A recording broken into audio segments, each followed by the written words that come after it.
Bitcoin आज पूरी दुनिया में बिटकॉइन सुर्खियां बटोर रहा है। आज हर कोई बिटकॉइन के बारे में बात कर रहा है। सोशल मीडिया पर बिटकॉइन शब्द इतनी ज़्यादा तेज़ी से ट्रेंड कर रहा है जिसका कोई जवाब नहीं। तो आज मैं आपको इस वीडियो में बिटकॉइन के बारे में बताऊंगा।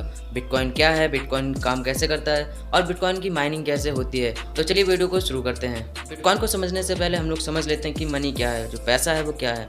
पैसा एक ऐसी चीज़ है जिसको हम लेन देन के लिए उपयोग करते हैं। पैसा एक विश्वास है। पुराने ज़माने में जब पैसे नहीं चलते थे तब लोग आपस की जो चीज़ें होती थी उनका लेन देन करके अदला बदली करते थे, या फिर उस टाइम पे वो लोग सोने चांदी का इस्तेमाल करते थे चीज़ों की अदला बदली के लिए, और इस सिस्टम को हम लोग बार्टर सिस्टम बोलते थे। और पैसे का दूसरा मतलब यही होता है कि चीज़ों की अदला बदली। अब बात कर लेते हैं क्रिप्टो करेंसी की। क्रिप्टो करेंसी भी यही पैसा है, बस फ़र्क इतना है कि जो क्रिप्टो करेंसी है वो हम लोगों को दिखाई नहीं देता है। आज का ज़माना टेक्नोलॉजी का ज़माना है। लोग डिजिटलाइज हो रहे हैं और उसमें डिजिटल करेंसी का आना भी स्वाभाविक है, इसलिए लोग बिटकॉइन का यूज़ करते हैं। आने वाले ज़माने में बिटकॉइन का और भी महत्व बढ़ सकता है। जापान पहला देश है जिसने बिटकॉइन को पूरी तरीके से मान्यता दी है, और उसने आने वाले समय में बिटकॉइन के लिए कानून भी बनाने की सोच रखी है। पूरी दुनिया में जापान एक ऐसी कंट्री है जो बिटकॉइन में सबसे ज़्यादा इन्वेस्ट कर रही है। एलॉन मस्क, फेसबुक, ट्विटर और बहुत सारे बड़े बड़े एंटरप्रेन्योर लोग बिटकॉइन में निवेश कर रहे हैं। एलॉन मस्क की बात कर लें तो एलॉन मस्क ने बिटकॉइन में $1 बिलियन से भी ज़्यादा का निवेश किया है, और जब से एलॉन मस्क ने बिटकॉइन में इन्वेस्ट किया है तब से अब तक बिटकॉइन का जो भाव है वो लगातार बढ़ता ही जा रहा है, और अब बिटकॉइन $45,000 की सबसे बड़ी सपाट पर पहुंच गया है। बिटकॉइन को फ्यूचर की करेंसी भी बोला जा रहा है, क्योंकि अभी कुछ दिन पहले ही दुबई में भी बिटकॉइन को मान्यता मिल चुकी है। बिटकॉइन के बारे में जानने से पहले हम बिटकॉइन का थोड़ा इतिहास देख लेते हैं। बिटकॉइन की शुरुआत किसने की थी? आप टेस्ला कंपनी को तो जानते होंगे। टेस्ला जो इलेक्ट्रिक कार्स बनाती है, दुनिया की सबसे ज़्यादा इलेक्ट्रिक कार बनाने वाली कंपनी टेस्ला है। और टेस्ला कंपनी के जो सीईओ हैं एलॉन मस्क, उन्होंने ये जाहिरात की थी कि आप अपने क्रिप्टो करेंसी के जरिए टेस्ला कार्स को भी खरीद सकते हैं। टेस्ला कार को भी भविष्य की कार कहा जाता है, क्योंकि टेस्ला कार ड्राइवरलेस कार है और यह भी इलेक्ट्रिक से चलती है। आने वाले समय में आपको बिटकॉइन और टेस्ला कार बहुत ही ज़्यादा देखने को मिलेंगे। अब हम देख लेते हैं कि बिटकॉइन की शुरुआत कैसे हुई। दरअसल बिटकॉइन की शुरुआत आज से तकरीबन 12 साल पहले 3 जनवरी 2009 को हुई थी। सतोशी नाकामोटो नामक एक शख्स ने इंटरनेट पर एक फॉर्म पेश किया था। वह फॉर्म में यह बताया गया था कि आप किसी देश या सरकार के बिना कोई मनी का ट्रांजैक्शन कर सकते हैं, यानी एक ऐसी मनी जिसे कोई सरकार संचालित नहीं करती हो। और जब उन्होंने ये फॉर्म पेश किया था तब किसी ने ज़्यादा ध्यान नहीं दिया था, क्योंकि पैसा बनता ही विश्वास से है। सतोशी नाकामोटो नामक के शख्स को आज तक किसी ने नहीं देखा, और ना ही इनके बारे में कोई जानता है कि वह शख्स कौन था। पर उसने जो विचार दिए थे, आज उसी विचार पर बिटकॉइन जैसी करेंसी पूरी दुनिया में चल रही है। तो चलिए बात कर लेते हैं कि एक्चुअली बिटकॉइन क्या है। What is bitcoin? बिटकॉइन एक क्रिप्टो करेंसी है। जैसे कि हम पैसों का इस्तेमाल दिन प्रतिदिन की चीज़ों में करते हैं, पैसा भी एक करेंसी है, इसी तरह बिटकॉइन भी एक करेंसी है।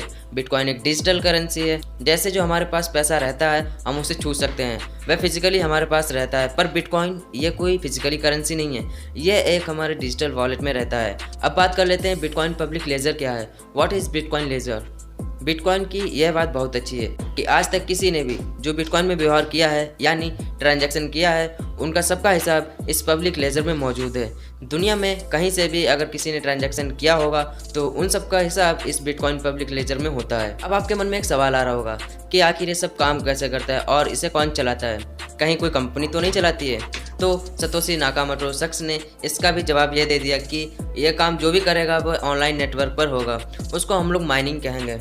ये वही गोल्ड माइनिंग है जो सोने की खदान से सोना निकालते हैं। सोने की खदान से सोना निकालने के बाद लोगों को सोना मिलता है, पर इस माइनिंग में लोगों को बिटकॉइन मिलते हैं। अब बात करते हैं ब्लॉकचेन की। What is blockchain? ब्लॉकचेन भी इसी का एक प्रकार है। ब्लॉकचेन में होता यह है कि पूरी दुनिया में कहीं पर भी ट्रांजैक्शन होता है तो बिटकॉइन लेने वाला बिटकॉइन पोर्टल पर रिक्वेस्ट भेजता है। रिक्वेस्ट नेटवर्क पर जाती है और उसी नेटवर्क पर जो लोग काम करते हैं उसको कन्फर्म करते हैं और उसकी एंट्री पब्लिक लेजर में करते हैं। अब अगर एक पेज में पूरे लेज़र की एंट्री हो गई हो तो दूसरा पेज पलटना पड़ता है, जिसको ब्लॉकचेन कहते हैं, और इस तरह ही बिटकॉइन काम करता है। अब हम लोग बात कर लेते हैं बिटकॉइन माइनिंग की। What is bitcoin mining? अब आप ये सोच रहे होंगे कि बिटकॉइन माइनिंग क्या है। माइनिंग का शब्द देखकर आपको ये ख्याल आ रहा होगा कि यह किसी सोने की खदान की बात तो नहीं हो रही है। खैर आप सोच तो सही रहे हैं, पर उससे थोड़ा अलग है। जब कोई सोने की खदान खोदने वाला खदान खोदता है तो उसके बदले उसे ढेर सारा सोना मिलता है। बिटकॉइन माइनिंग में भी कुछ ऐसी तरीके से होता है। मैंने आपको पहले पब्लिक लेजर के बारे में बताया। पब्लिक लेजर में ये होता है कि कोई आदमी को अगर बिटकॉइन लेने हो तो नेटवर्क पर अपना मैसेज भेजना पड़ता है। इस मैसेज को नेटवर्क पर मौजूद माइनर लोग पढ़ते हैं और उसके बाद उसको सॉल्व करते हैं, और इस पद्धति को जो सबसे पहले सॉल्व कर देता है उसे बिटकॉइन मिलते हैं। और आज के समय में एक बिटकॉइन की कीमत तो शायद आप लोग जानते होंगे। बट अभी भी आपके मन में एक सवाल आ रहा होगा कि माइनर्स लोग काम कैसे करते हैं। तो माइनर्स लोग अपने सीपीयू की जितनी भी पावर होती है वो बिटकॉइन नेटवर्क पर देते हैं और ये पावर से बिटकॉइन जनरेट होता है। और अब तक पता नहीं कितने लोगों ने इससे अपना बिजनेस भी बना लिया है। बड़े बड़े फार्म हाउस में अपने बड़े बड़े प्रोसेसर वाले सीपीयू लगा देते हैं और ढेर सारे बिटकॉइंस को कमाते हैं। तो मेरे ख्याल से आपको एक बात तो समझ में आ गई होगी कि जो बिटकॉइन होता है, बिटकॉइन माइनिंग के लिए आपको एक हाई प्रोसेसिंग वाले सीपीयू की ज़रूरत होती है। इस तरह से बिटकॉइन की माइनिंग होती है जो सोने की माइनिंग से कई हद तक मिलती जुलती है।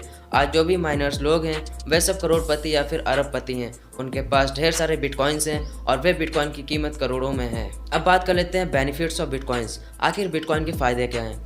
दरअसल बिटकॉइन का बनाने का मकसद यह था कि एक ऐसी करेंसी बनाई जाए जिसे ना कोई देश संचालित करे और ना ही कोई कंपनी। जैसे हमारा रुपया है, हमारे रुपए को रिजर्व बैंक ऑफ इंडिया संचालित करती है और अमेरिकन डॉलर को अमेरिकन बैंक संचालित करती है, वैसे ही एक बिटकॉइन है, इसे कोई संचालित नहीं करता है। और ये जो बिटकॉइन करेंसी है ये किसी भी गवर्नमेंट के अंडर में नहीं आती है। बिटकॉइन का जो बिटकॉइन नेटवर्क है उसे हम जैसे आम लोग ही संचालित करते हैं। और अब अगर हम सीधे सीधे बात करें तो बिटकॉइन एक ऑनलाइन रूप है कैश का। जैसे कि हम फिजिकल रूप से मनी ट्रांसफर करते हैं वैसे ही बिटकॉइन को भी ट्रांसफर किया जाता है, बट इसके लिए हम लोगों को हाई प्रोसेसिंग वाले कंप्यूटर सिस्टम्स की ज़रूरत होती है। और जो बिटकॉइन होता है वो बहुत ही ज़्यादा हाईली इनक्रिप्टेड होता है जिसे कोई भी आम हैकर हैक नहीं कर सकता है। तो आज की इस वीडियो में बस इतना ही। आई होप आप लोगों को समझ में आ गया होगा कि बिटकॉइन क्या है, बिटकॉइन कैसे काम करता है और इससे रिलेटेड कुछ और जानकारी। तो अगर आपको वीडियो पसंद आती है तो प्लीज़ इसे लाइक कीजिएगा, कमेंट कीजिएगा एंड ज़्यादा से ज़्यादा शेयर कीजिएगा।